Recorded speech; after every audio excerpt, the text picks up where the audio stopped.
as we may think. Consider a future device in which an individual stores all his books, records and communications, and which is mechanized so that it may be consulted with exceeding speed and flexibility. It is an enlarged, intimate supplement to his memory. By Vannevar Bush. This has not been a scientist's war. It has been a war in which all have had a part. The scientists, burying their old professional competition in the demand of a common cause, have shared greatly and learned much. It has been exhilarating to work in effective partnership.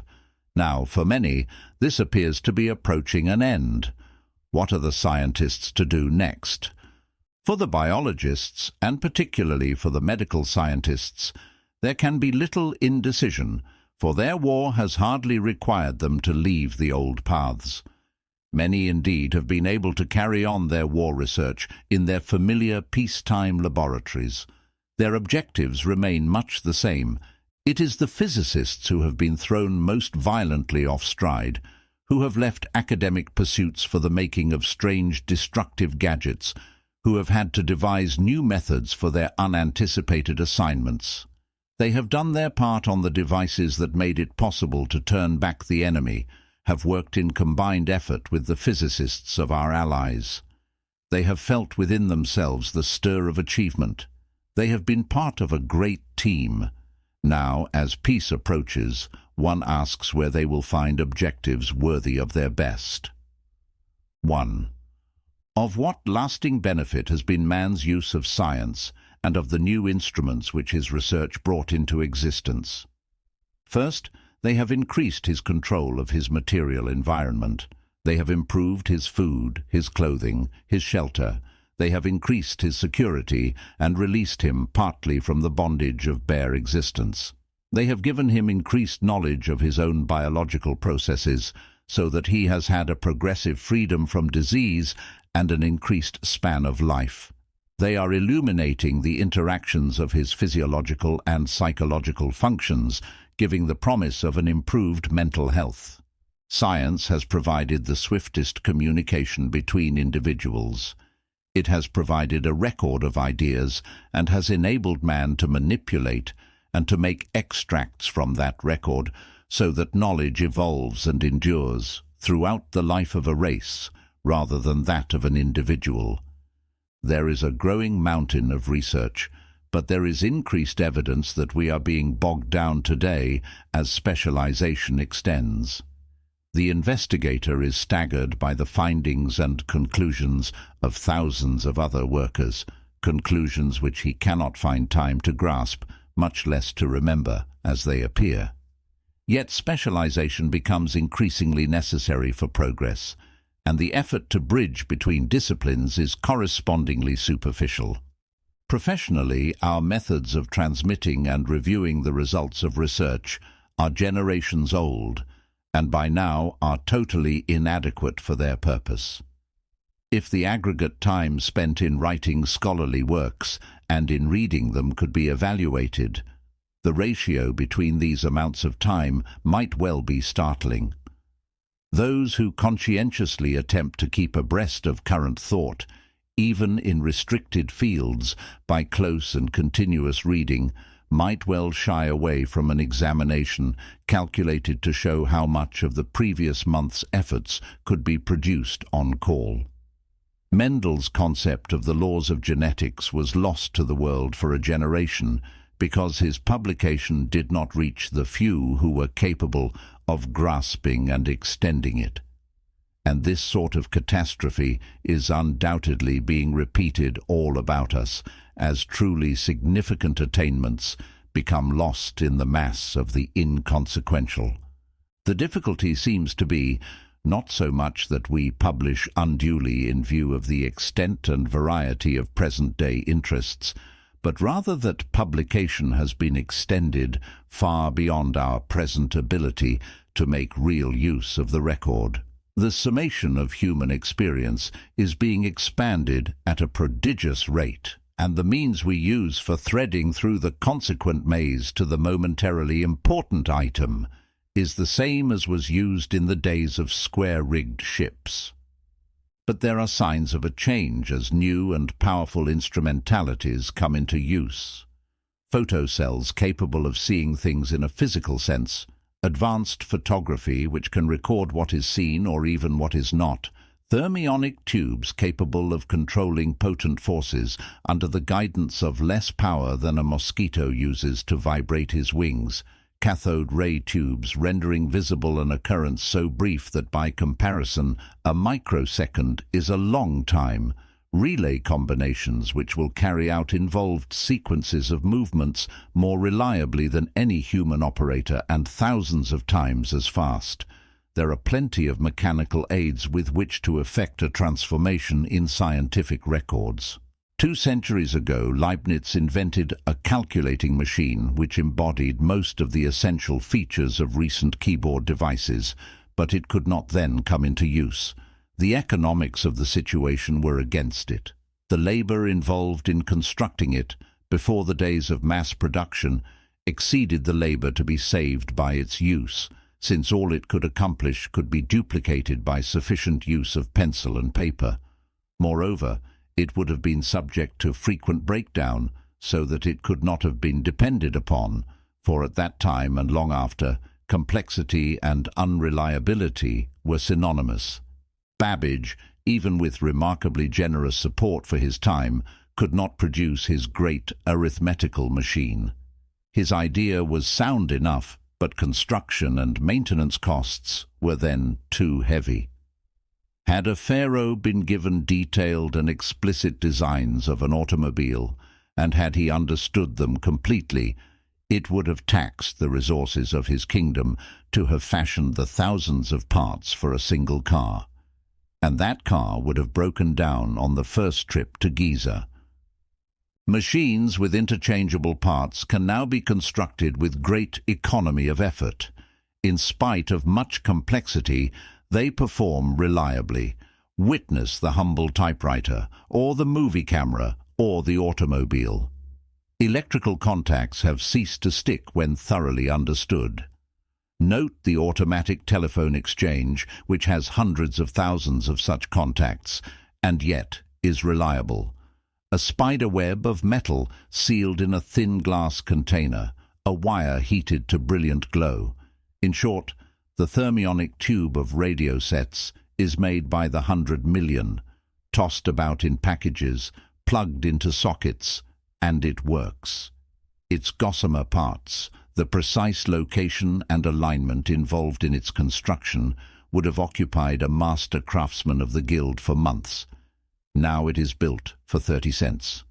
The world has arrived at an age of cheap, complex devices of great reliability, and something is bound to come of it. 2. A record, if it is to be useful to science, must be continuously extended, it must be stored, and above all, it must be consulted. Today we make the record conventionally by writing and photography, followed by printing. But we also record on film, on wax discs, and on magnetic wires. Even if utterly new recording procedures do not appear, these present ones are certainly in the process of modification and extension. Certainly progress in photography is not going to stop. Faster material and lenses, more automatic cameras, finer-grained sensitive compounds to allow an extension of the mini-camera idea are all imminent. Let us project this trend ahead to a logical, if not inevitable, outcome. The camera hound of the future wears on his forehead a lump a little larger than a walnut. It takes pictures 3 millimeters square, later to be projected or enlarged, which after all involves only a factor of 10 beyond present practice. The lens is of universal focus, down to any distance accommodated by the unaided eye, simply because it is of short focal length. There is a built-in photocell on the walnut, such as we now have on at least one camera, which automatically adjusts exposure for a wide range of illumination. There is film in the walnut for 100 exposures, and the spring for operating its shutter and shifting its film is wound once for all when the film clip is inserted. It produces its result in full color. It may well be stereoscopic and record with two spaced glass eyes, for striking improvements in stereoscopic technique are just around the corner. The cord which trips its shutter may reach down a man's sleeve within easy reach of his fingers. A quick squeeze and the picture is taken. On a pair of ordinary glasses is a square of fine lines near the top of one lens, where it is out of the way of ordinary vision. When an object appears in that square, it is lined up for its picture. As the scientist of the future moves about the laboratory or the field, every time he looks at something worthy of the record, he trips the shutter and in it goes, without even an audible click. Is this all fantastic? The only fantastic thing about it is the idea of making as many pictures as would result from its use. Will there be dry photography? It is already here in two forms. When Brady made his Civil War pictures, the plate had to be wet at the time of exposure. Now it has to be wet during development instead. In the future, perhaps, it need not be wetted at all. There have long been films impregnated with diazo-Ds, which form a picture without development, so that it is already there as soon as the camera has been operated.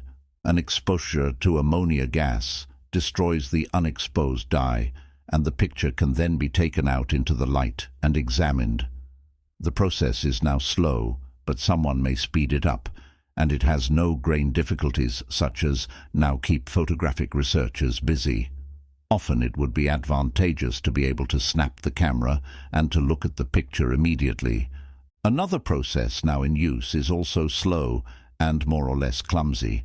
For 50 years impregnated papers have been used, which turn dark at every point where an electrical contact touches them, by reason of the chemical change thus produced in an iodine compound included in the paper.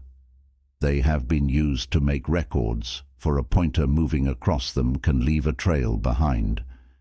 If the electrical potential on the pointer is varied as it moves, the line becomes light or dark in accordance with the potential. This scheme is now used in facsimile transmission. The pointer draws a set of closely spaced lines across the paper, one after another. As it moves, its potential is varied in accordance with a varying current received over wires from a distant station, where these variations are produced by a photocell, which is similarly scanning a picture. At every instant, the darkness of the line being drawn is made equal to the darkness of the point on the picture being observed by the photocell. Thus, when the whole picture has been covered, a replica appears at the receiving end. A scene itself can be just as well looked over line by the photocell in this way as can a photograph of the scene. This whole apparatus constitutes a camera, with the added feature, which can be dispensed with if desired, of making its picture at a distance. It is slow and the picture is poor in detail. Still, it does give another process of dry photography, in which the picture is finished as soon as it is taken. It would be a brave man who would predict that such a process will always remain clumsy, slow, and faulty in detail. Television equipment today transmits 16 reasonably good pictures a second, and it involves only two essential differences from the process described above. For one, the record is made by a moving beam of electrons rather than a moving pointer, for the reason that an electron beam can sweep across the picture very rapidly indeed. The other difference involves merely the use of a screen, which glows momentarily when the electrons hit, rather than a chemically treated paper or film, which is permanently altered. This speed is necessary in television, for motion pictures rather than stills are the object. Use chemically treated film in place of the glowing screen. Allow the apparatus to transmit one picture only rather than a succession, and a rapid camera for dry photography results. The treated film needs to be far faster in action than present examples, but it probably could be. More serious is the objection that this scheme would involve putting the film inside a vacuum chamber, for electron beams behave normally only in such a rarefied environment. This difficulty could be avoided by allowing the electron beam to play on one side of a partition and by pressing the film against the other side if this partition were such as to allow the electrons to go through perpendicular to its surface and to prevent them from spreading out sideways. Such partitions, in crude form, could certainly be constructed, and they will hardly hold up the general development. Like dry photography, microphotography still has a long way to go. The basic scheme of reducing the size of the record and examining it by projection rather than directly has possibilities too great to be ignored. The combination of optical projection and photographic reduction is already producing some results in microfilm for scholarly purposes, and the potentialities are highly suggestive. Today, with microfilm, reductions by a linear factor of 20 can be employed and still produce full clarity when the material is re-enlarged for examination. The limits are set by the graininess of the film, the excellence of the optical system, and the efficiency of the light sources employed. All of these are rapidly improving. Assume a linear ratio of 100 for future use. Consider film of the same thickness as paper, although thinner film will certainly be usable. Even under these conditions, there would be a total factor of 10,000 between the bulk of the ordinary record on books and its microfilm replica. The Encyclopaedia Britannica could be reduced to the volume of a matchbox. A library of 1 million volumes could be compressed into one end of a desk. If the human race has produced, since the invention of movable type A total record, in the form of magazines, newspapers, books, tracts, advertising blurbs, correspondence, having a volume corresponding to 1 billion books, the whole affair, assembled and compressed, could be lugged off in a moving van. Mere compression, of course, is not enough. One needs not only to make and store a record, but also be able to consult it, and this aspect of the matter comes later. Even the modern great library is not generally consulted. It is nibbled at by a few. Compression is important, however, when it comes to costs. The material for the Microfilm Britannica would cost a nickel, and it could be mailed anywhere for a cent. What would it cost to print 1 million copies? To print a sheet of newspaper in a large edition costs a small fraction of a cent. The entire material of the Britannica in reduced microfilm form would go on a sheet 8½ by 11 inches.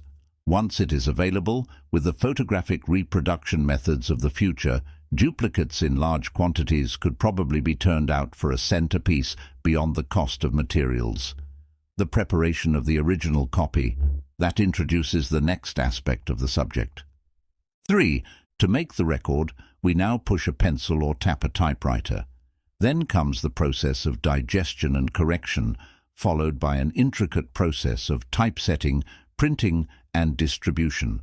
To consider the first stage of the procedure, will the author of the future cease writing by hand or typewriter and talk directly to the record? He does so indirectly, by talking to a stenographer or a wax cylinder. But the elements are all present if he wishes to have his talk directly produce a typed record. All he needs to do is to take advantage of existing mechanisms and to alter his language. At a recent World Fair, a machine called a voder was shown. A girl stroked its keys and it emitted recognizable speech. No human vocal cords entered into the procedure at any point. The keys simply combined some electrically produced vibrations and passed these on to a loudspeaker. In the Bell Laboratories, there is the converse of this machine, called a vocoder. The loudspeaker is replaced by a microphone, which picks up sound. Speak to it, and the corresponding keys move. This may be one element of the postulated system. The other element is found in the stenotype, that somewhat disconcerting device encountered usually at public meetings. A girl strokes its keys languidly and looks about the room, and sometimes at the speaker with a disquieting gaze. From it emerges a typed strip, which records in a phonetically simplified language a record of what the speaker is supposed to have said. Later, this strip is retyped into ordinary language, for in its nascent form, it is intelligible only to the initiated. Combine these two elements, let the vocoder run the stenotype, and the result is a machine which types when talked to. Our present languages are not especially adapted to this sort of mechanization, it is true. It is strange that the inventors of universal languages have not seized upon the idea of producing one which better fitted the technique for transmitting and recording speech. Mechanization may yet force the issue, especially in the scientific field, whereupon scientific jargon would become still less intelligible to the layman. One can now picture a future investigator in his laboratory. His hands are free, and he is not anchored. As he moves about and observes, he photographs and comments. Time is automatically recorded to tie the two records together. If he goes into the field, he may be connected by radio to his recorder. As he ponders over his notes in the evening, he again talks his comments into the record. His typed record, as well as his photographs, may both be in miniature so that he projects them for examination. Much needs to occur, however, between the collection of data and observations, the extraction of parallel material from the existing record, and the final insertion of new material into the general body of the common record. For mature thought, there is no mechanical substitute, but creative thought and essentially repetitive thought are very different things. For the latter there are, and may be, powerful mechanical aids. Adding a column of figures is a repetitive thought process, and it was long ago properly relegated to the machine. True, the machine is sometimes controlled by a keyboard, and thought of a sort enters in reading the figures and poking the corresponding keys, but even this is avoidable. Machines have been made which will read typed figures by photocells and then depress the corresponding keys. These are combinations of photocells for scanning the type, electric circuits for sorting the consequent variations, and relay circuits for interpreting the result into the action of solenoids to pull the keys down. All this complication is needed because of the clumsy way in which we have learned to write figures. If we recorded them positionally, simply by the configuration of a set of dots on a card, the automatic reading mechanism would become comparatively simple. In fact, if the dots are holes, we have the punched card machine long ago produced by Hollerith for the purposes of the census and now used throughout business. Some types of complex businesses could hardly operate without these machines. Adding is only one operation. To perform arithmetical computation involves also subtraction, multiplication, and division, and in addition some method for temporary storage of results, removal from storage for further manipulation, and recording of final results by printing. Machines for these purposes are now of two types: keyboard machines for accounting and the like, manually controlled for the insertion of data, and usually automatically controlled as far as the sequence of operations is concerned, and punched card machines, in which separate operations are usually delegated to a series of machines, and the cards then transferred bodily from one to another. Both forms are very useful, but as far as complex computations are concerned, both are still in embryo.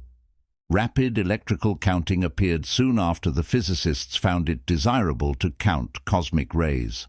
For their own purposes, the physicists promptly constructed thermionic tube equipment capable of counting electrical impulses at the rate of $100,000 a second. The advanced arithmetical machines of the future will be electrical in nature, and they will perform at 100 times present speeds, or more. Moreover, they will be far more versatile than present commercial machines, so that they may readily be adapted for a wide variety of operations. They will be controlled by a control card or film. They will select their own data and manipulate it in accordance with the instructions thus inserted. They will perform complex arithmetical computations at exceedingly high speeds, and they will record results in such form as to be readily available for distribution or for later further manipulation. Such machines will have enormous appetites.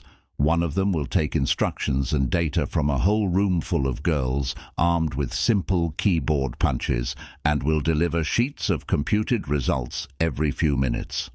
There will always be plenty of things to compute in the detailed affairs of millions of people doing complicated things. 4. The repetitive processes of thought are not confined, however, to matters of arithmetic and statistics.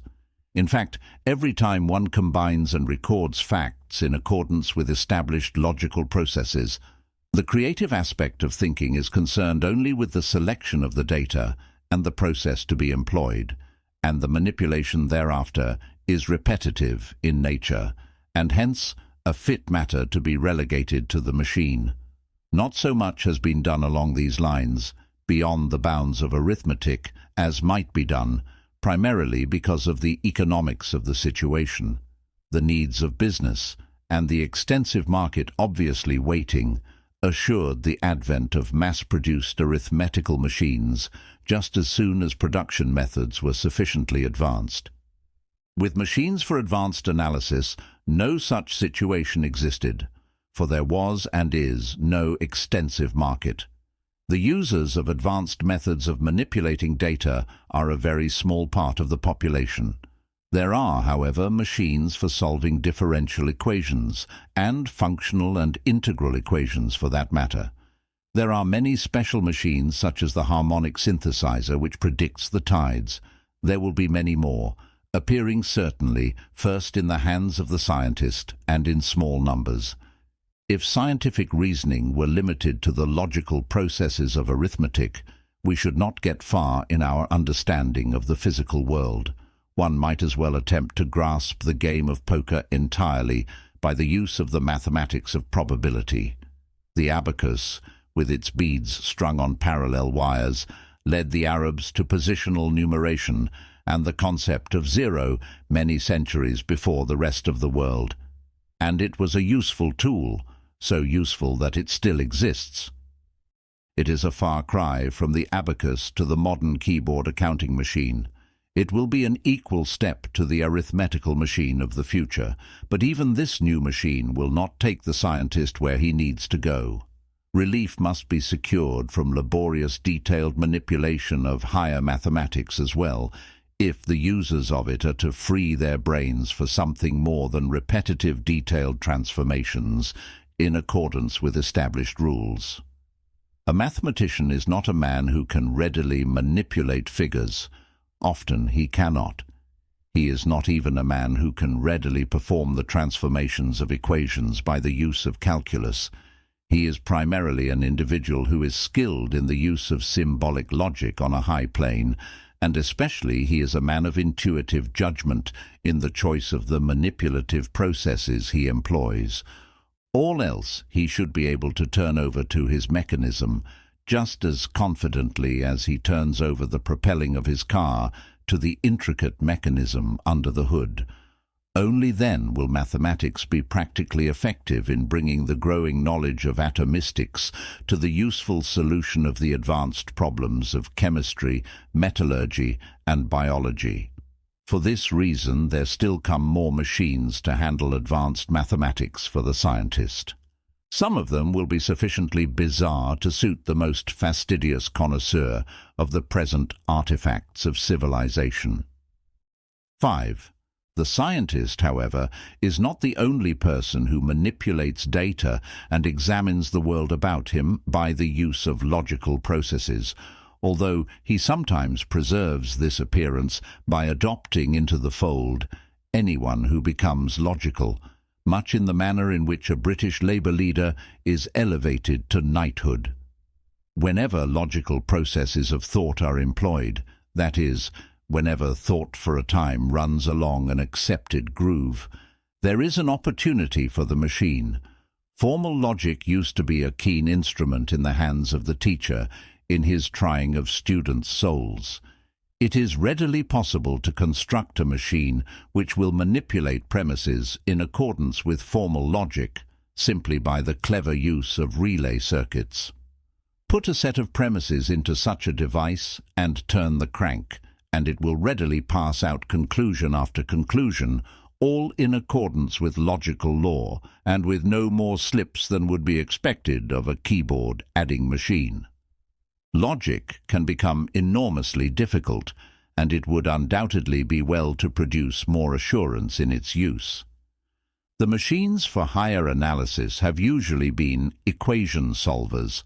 Ideas are beginning to appear for equation transformers, which will rearrange the relationship expressed by an equation in accordance with strict and rather advanced logic. Progress is inhibited by the exceedingly crude way in which mathematicians express their relationships. They employ a symbolism which grew like topsy and has little consistency, a strange fact in that most logical field. A new symbolism, probably positional, must apparently precede the reduction of mathematical transformations to machine processes. Then, on beyond the strict logic of the mathematician, lies the application of logic in everyday affairs. We may someday click off arguments on a machine with the same assurance that we now enter sales on a cash register. But the machine of logic will not look like a cash register, even of the streamlined model. So much for the manipulation of ideas and their insertion into the record. Thus far, we seem to be worse off than before, for we can enormously extend the record, yet even in its present bulk, we can hardly consult it. This is a much larger matter than merely the extraction of data for the purposes of scientific research. It involves the entire process by which man profits by his inheritance of acquired knowledge. The prime action of use is selection, and here we are, halting indeed. There may be millions of fine thoughts, and the account of the experience on which they are based, all encased within stone walls of acceptable architectural form. But if the scholar can get at only one a week by diligent search, his syntheses are not likely to keep up with the current scene. Selection, in this broad sense, is a stone adze in the hands of a cabinet maker. Yet, in a narrow sense and in other areas, something has already been done mechanically on selection. The personnel officer of a factory drops a stack of a few thousand employee cards into a selecting machine, sets a code in accordance with an established convention, and produces in a short time a list of all employees who live in Trenton and know Spanish. Even such devices are much too slow when it comes, for example, to matching a set of fingerprints with one of 5 million on file. Selection devices of this sort will soon be speeded up from their present rate of reviewing data at a few hundred a minute. By the use of photocells and microfilm, they will survey items at the rate of 1,000 a second and will print out duplicates of those selected. This process, however, is simple selection. It proceeds by examining in turn every one of a large set of items, and by picking out those which have certain specified characteristics. There is another form of selection best illustrated by the automatic telephone exchange. You dial a number and the machine selects and connects just one of a million possible stations. It does not run over them all. It pays attention only to a class given by a first digit, then only to a subclass of this given by the second digit, and so on, and thus proceeds rapidly and almost unerringly to the selected station. It requires a few seconds to make the selection, although the process could be speeded up if increased speed were economically warranted. If necessary, it could be made extremely fast by substituting thermionic tube switching for mechanical switching, so that the full selection could be made in 1/100th of a second. No one would wish to spend the money necessary to make this change in the telephone system, but the general idea is applicable elsewhere. Take the prosaic problem of the great department store. Every time a charge sale is made, there are a number of things to be done. The inventory needs to be revised, the salesman needs to be given credit for the sale, the general accounts need an entry, and most important, the customer needs to be charged. A central records device has been developed in which much of this work is done conveniently. The salesman places on a stand the customer's identification card, his own card, and the card taken from the article sold, all punched cards. When he pulls a lever, contacts are made through the holes. Machinery at a central point makes the necessary computations and entries, and the proper receipt is printed for the salesman to pass to the customer. But there may be 10,000 charge customers doing business with the store, and before the full operation can be completed, someone has to select the right card and insert it at the central office. Now, rapid selection can slide just the proper card into position in an instant or two and return it afterward. Another difficulty occurs, however. Someone must read a total on the card so that the machine can add its computed item to it. Conceivably, the cards might be of the dry photography type I have described. Existing totals could then be read by photocell and the new total entered by an electron beam. The cards may be in miniature so that they occupy little space. They must move quickly. They need not be transferred far, but merely into position so that the photocell and recorder can operate on them. Positional dots can enter the data. At the end of the month, a machine can readily be made to read these and to print an ordinary bill. With tube selection, in which no mechanical parts are involved in the switches, little time need be occupied in bringing the correct card into use. A second should suffice for the entire operation. The whole record on the card may be made by magnetic dots on a steel sheet if desired, instead of dots to be observed optically, following the scheme by which Poulsen long ago put speech on a magnetic wire. This method has the advantage of simplicity and ease of erasure. By using photography, however, one can arrange to project the record in enlarged form and at a distance by using the process common in television equipment. One can consider rapid selection of this form and distant projection for other purposes. To be able to key one sheet of 1,000,000 before an operator in a second or two, with the possibility of then adding notes thereto, is suggestive in many ways. It might even be of use in libraries, but that is another story. At any rate, there are now some interesting combinations possible.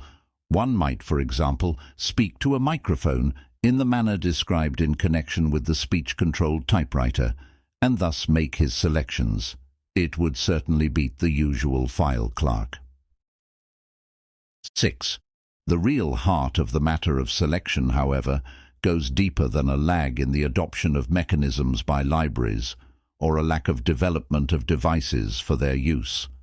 Our ineptitude in getting at the record is largely caused by the artificiality of systems of indexing. When data of any sort are placed in storage, they are filed alphabetically or numerically, and information is found, when it is, by tracing it down from subclass to subclass. It can be in only one place unless duplicates are used.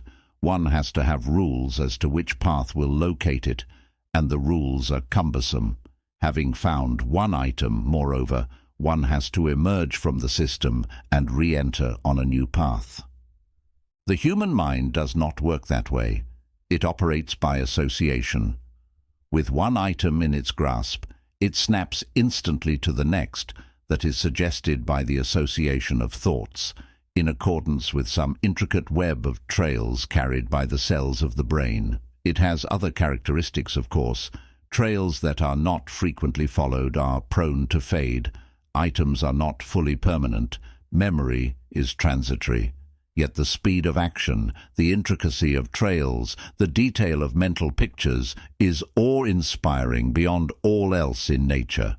Man cannot hope fully to duplicate this mental process artificially, but he certainly ought to be able to learn from it. In minor ways he may even improve, for his records have relative permanency. The first idea, however, to be drawn from the analogy concerns selection. Selection by association, rather than indexing, may yet be mechanized. One cannot hope thus to equal the speed and flexibility with which the mind follows an associative trail. But it should be possible to beat the mind decisively in regard to the permanence and clarity of the items resurrected from storage. Consider a future device for individual use, which is a sort of mechanized private file and library. It needs a name, and, to coin one at random, Memex will do. A Memex is a device in which an individual stores all his books, records, and communications, and which is mechanized so that it may be consulted with exceeding speed and flexibility. It is an enlarged, intimate supplement to his memory. It consists of a desk, and while it can presumably be operated from a distance, it is primarily the piece of furniture at which he works. On the top are slanting, translucent screens, on which material can be projected for convenient reading. There is a keyboard and sets of buttons and levers. Otherwise it looks like an ordinary desk. In one end is the stored material. The matter of bulk is well taken care of by improved microfilm. Only a small part of the interior of the Memex is devoted to storage, the rest to mechanism. Yet if the user inserted 5,000 pages of material a day, it would take him hundreds of years to fill the repository, so he can be profligate and enter material freely. Most of the Memex contents are purchased on microfilm, ready for insertion. Books of all sorts, pictures, current periodicals, newspapers are thus obtained and dropped into place. Business correspondence takes the same path, and there is provision for direct entry. On the top of the Memex is a transparent platen. On this are placed longhand notes, photographs, memoranda, all sorts of things. When one is in place, the depression of a lever causes it to be photographed onto the next blank space in a section of the Memex film, dry photography being employed. There is, of course, provision for consultation of the record by the usual scheme of indexing. If the user wishes to consult a certain book, he taps its code on the keyboard, and the title page of the book promptly appears before him, projected onto one of his viewing positions.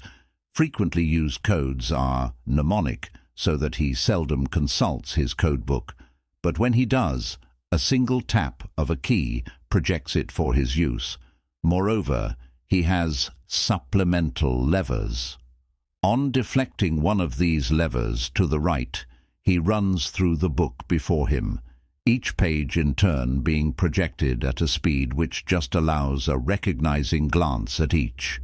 If he deflects it further to the right, he steps through the book 10 pages at a time, still further at 100 pages at a time. Deflection to the left gives him the same control backwards. A special button transfers him immediately to the first page of the index. Any given book of his library can thus be called up and consulted with far greater facility than if it were taken from a shelf.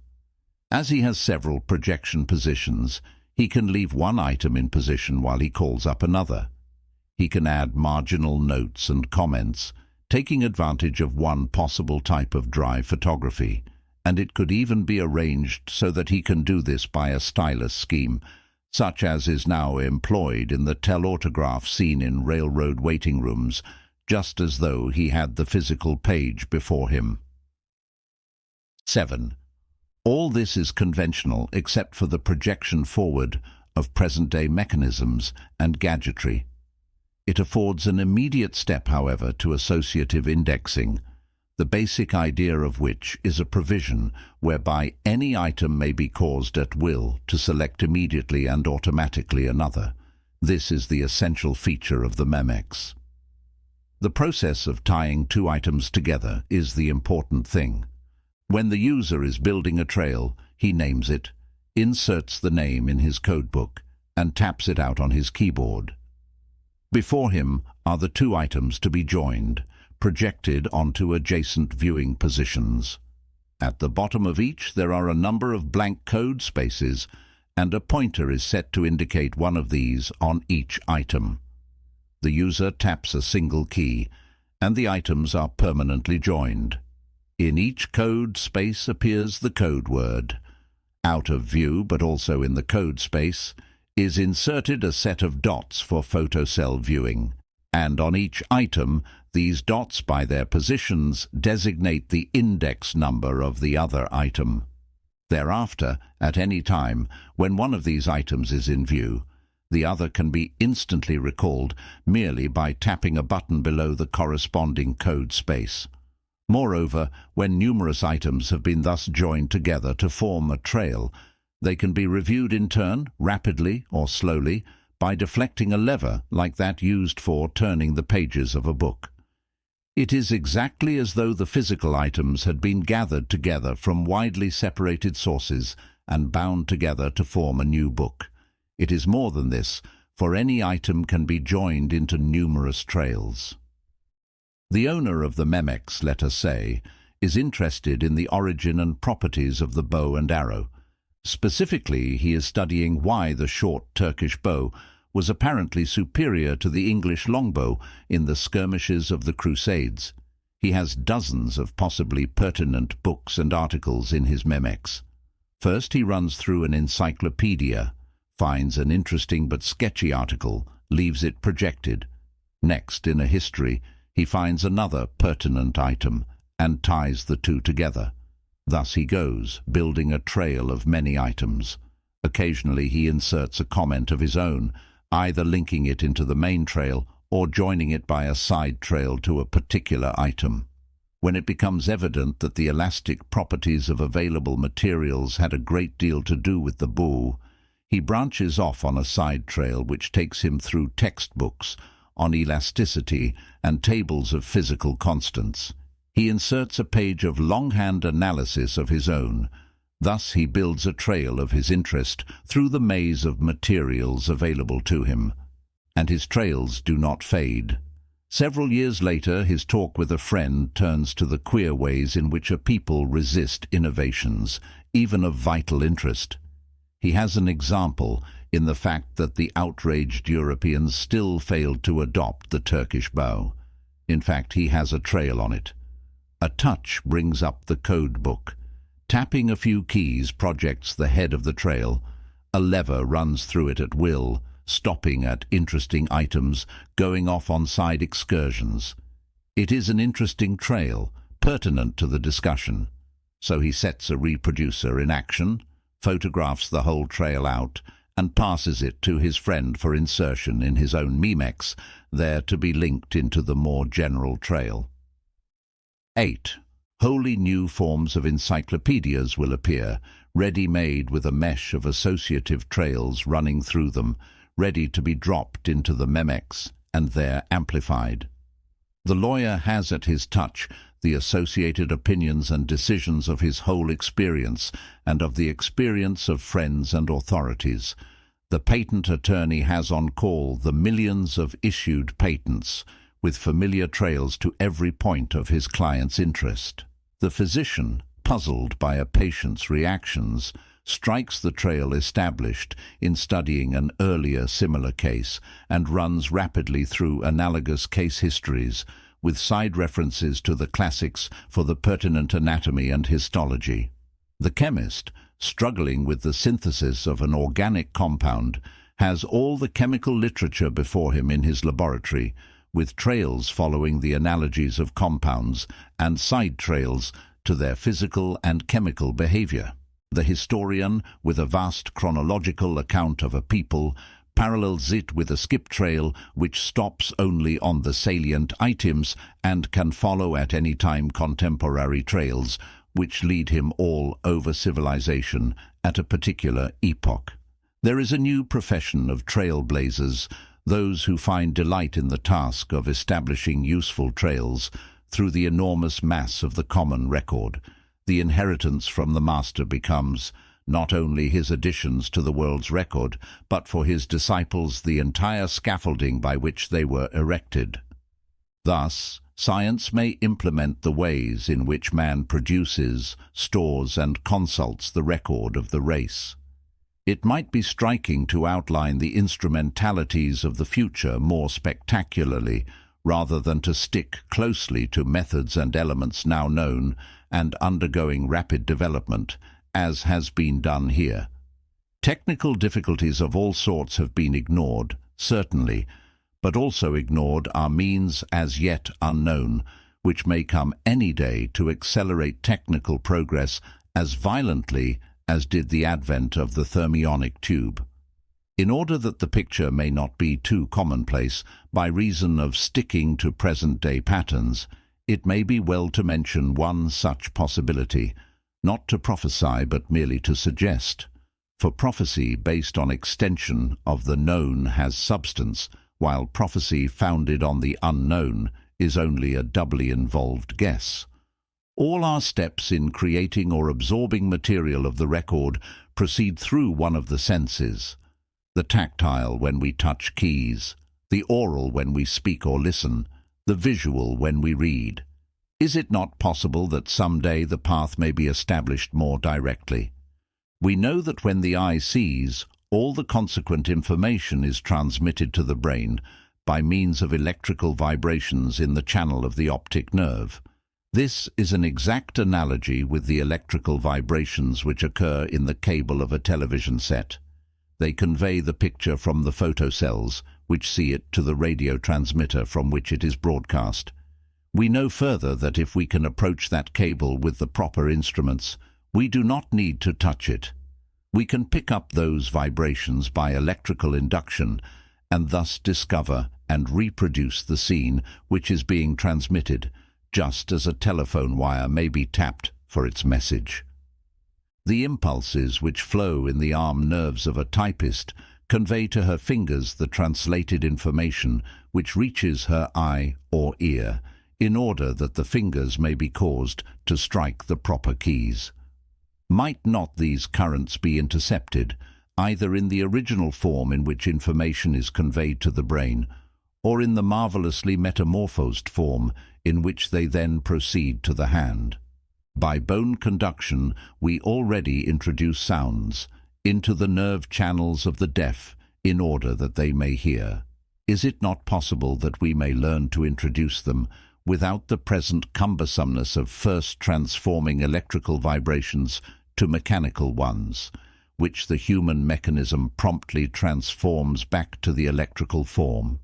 With a couple of electrodes on the skull, the encephalograph now produces pen and ink traces, which bear some relation to the electrical phenomena going on in the brain itself.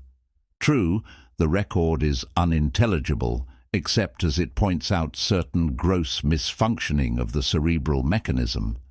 But who would now place bounds on where such a thing may lead? In the outside world, all forms of intelligence, whether of sound or sight, have been reduced to the form of varying currents in an electric circuit in order that they may be transmitted. Inside the human frame, exactly the same sort of process occurs. Must we always transform to mechanical movements in order to proceed from one electrical phenomenon to another? It is a suggestive thought, but it hardly warrants prediction without losing touch with reality and immediateness. Presumably, man's spirit should be elevated if he can better review his shady past and analyze more completely and objectively his present problems. He has built a civilization so complex that he needs to mechanize his records more fully if he is to push his experiment to its logical conclusion and not merely become bogged down part-way there by overtaxing his limited memory. His excursions may be more enjoyable if he can reacquire the privilege of forgetting the manifold things he does not need to have immediately at hand, with some assurance that he can find them again if they prove important. The applications of science have built man a well-supplied house and are teaching him to live healthily therein. They have enabled him to throw masses of people against one another with cruel weapons. They may yet allow him truly to encompass the great record and to grow in the wisdom of race experience. He may perish in conflict before he learns to wield that record for his true good. Yet in the application of science to the needs and desires of man, it would seem to be a singularly unfortunate stage at which to terminate the process, or to lose hope as to the outcome.